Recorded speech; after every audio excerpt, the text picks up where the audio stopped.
In Zone 8, November is still often pretty warm. There are some cold days, but overall, it's not time to start huddling in the house while waiting for all the mean cold to go away. You could plant things like garlic and onions, but I'm not clear on why. I've never noticed it gives me an earlier harvest than when I plant them in late winter, but I have to keep the ground that much longer. So this is a good time to prepare for the return of gardening days by building containers for raised container gardens. There are a lot of different ways to prepare the ground and build these, depending on what you want to grow in your environment. I'll let you know how I've mainly been building mine. But first, some pros and cons of raised container gardens. Pros: you have more control over the soil. If your native soil is full of clay or sand or just not good, then raised container gardens can let you overcome the bad dirt and still have a good crop.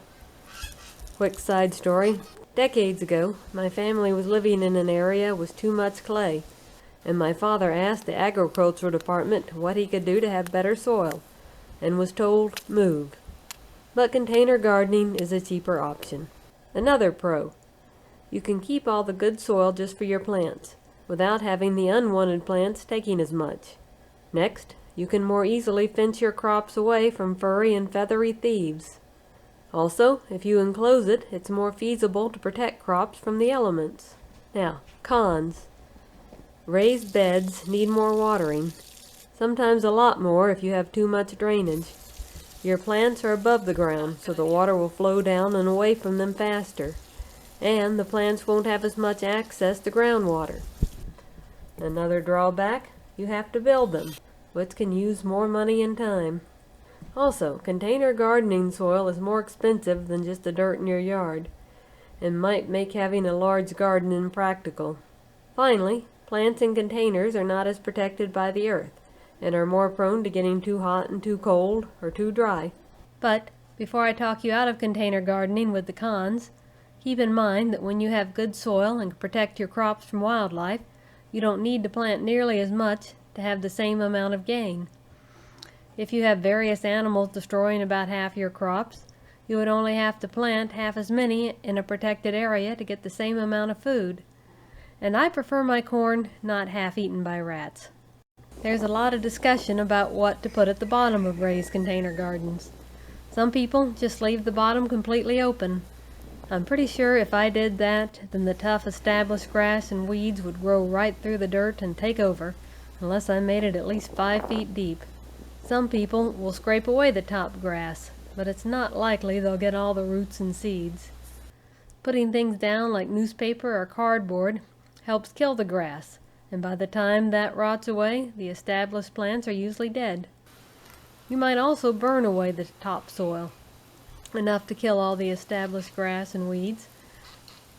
That will also add fertilizer. Burning is basically just rotting and fast forward. You could have a winter gardening project of just having a lot of fires where you're gonna have a raised container garden. Getting too carried away with that, though, could cause erosion. If you aren't going to plant anything with deep roots, you could put down thick plastic. That would also stop as much water from escaping. Just monitor carefully that it drains enough your plants don't rot. If you find it's not draining fast enough, you can take a long knife and stab through the soil and into the plastic to make drain holes. That won't damage the roots as much as if they rot for improper drainage. Quick side tip: I once failed to have proper drainage, and there was a lot of rain, so I opened up a bunch of pull-ups my twin daughters no longer needed, and used the absorbent material inside to soak up the extra water and save my crops from rotting. Old blankets and sheets can help stop plants from invading from underneath, but still allow drainage. Your plants may or may not be able to force their roots through the material, so probably this is just something for shallow root crops. Strawberries are a good example of crops with shallow roots. Now, I'll show you how I've been making container gardens as cheaply as possible, but still last a long time. I do use treated wood. If you don't want to do that, but still want something that lasts a long time, you can try some masonry and build one out of bricks. I've done that, and it worked great, but I couldn't take it with me when I moved, and it was a lot more expensive to make than what I'm fixing to show you. These boards are used to make wooden privacy fences. They are often called fence panels or dog ear fence panel or picket fence. I don't need the part that defines it as dog-eared, but often that's all I can find, so I just cut off the tapered end so it's flat. These are pretty strong, reasonably long-lasting, and often inexpensive as far as lumber goes. You can paint it to help it last even longer, but the thing about treated lumber is you are supposed to let it dry for several months before you paint it, or the paint won't stick as well. I don't always follow that rule, and sometimes it works out, and sometimes the paint starts peeling off after just a few months. I guess it depends on how dried out the wood was before I got it. These fence paneling come in different lengths. These are 8 feet long, though a little less because I cut off the end. They are about 5.5 inches wide, and I'll be using 2 for each side. I'll need to cut 3 in half for cross pieces. Here's a trick my dad taught me about cutting lumber in half without doing much math. Okay, these boards are a little less than 8 feet since I cut off the end, and 4 is kinda close enough to half for this trick to work. You can still see my first red line, but I've turned the tape measure over, going from the other direction, so now I put another mark at 4 feet from the other way. And now the line right between these 2 lines should be center. Okay, a quick review. I take the tape measure from one end, get it to about the center, which is 4 feet. Put a little red mark. Doesn't have to be red, but that's the crayon I'm using. Then I take the tape measure, turn it over, start it at the other end. Once again, go to 4 feet. Put another mark at the 4 feet. Now, right between those 2 lines should be dead center. This is how it will be lined up and then put together. You can use L brackets at the ends, or I often use molding because that keeps it firmer and it's cheaper. Molding can just be scrap pieces of lumber to make the ends thicker. If you are making a shorter container garden, you might not need the middle support. With ones this long, a middle support will help stop the dirt from pushing it apart and cracking it.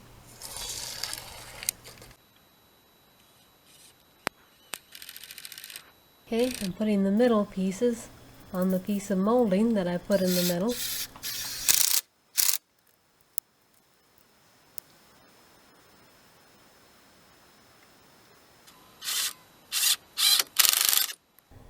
I have the molding on the ends of the longer boards and screw the shorter boards to them at each corner. Now, this could be complete, but not if you want to keep it safe from thieving pests. I want my garden locked away from wild animals and my own farm animals. I have to make it extra strong if there are goats around. A good thing about having it surrounded by chickens is bugs will have to get past them to get to my garden.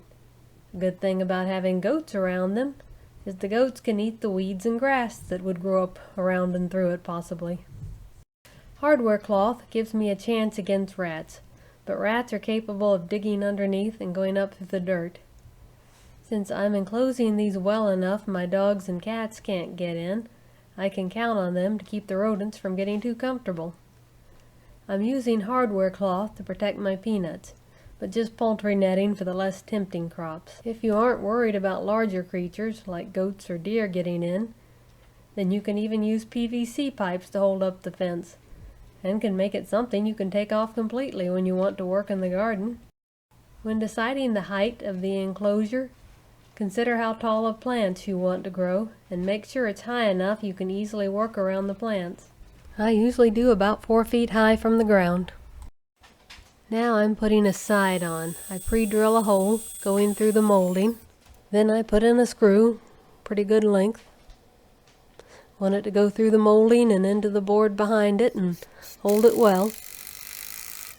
Next, I want to straighten the board. Then I'll do a repeat at the bottom, pre-drilling a hole and putting in another screw. I'll add a few more screws to the side to hold it extra well.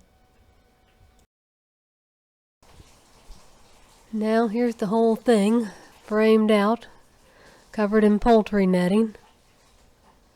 I'm not exactly giving full step-by-step instructions because there's so many different ways to do this, different heights or material. And you can make them shorter or longer, although you should probably have a cross piece, at least every 4 feet. This one is just about 3 feet wide because it's against the fence and I need to be able to reach the whole thing from one side. I want the doors to open widely so I can get in there and work the plants well. I want this to keep my plants safe from my pets, not from me. If you start now and work until it's too cold, no telling how many of these you can have ready before it's time to start planting.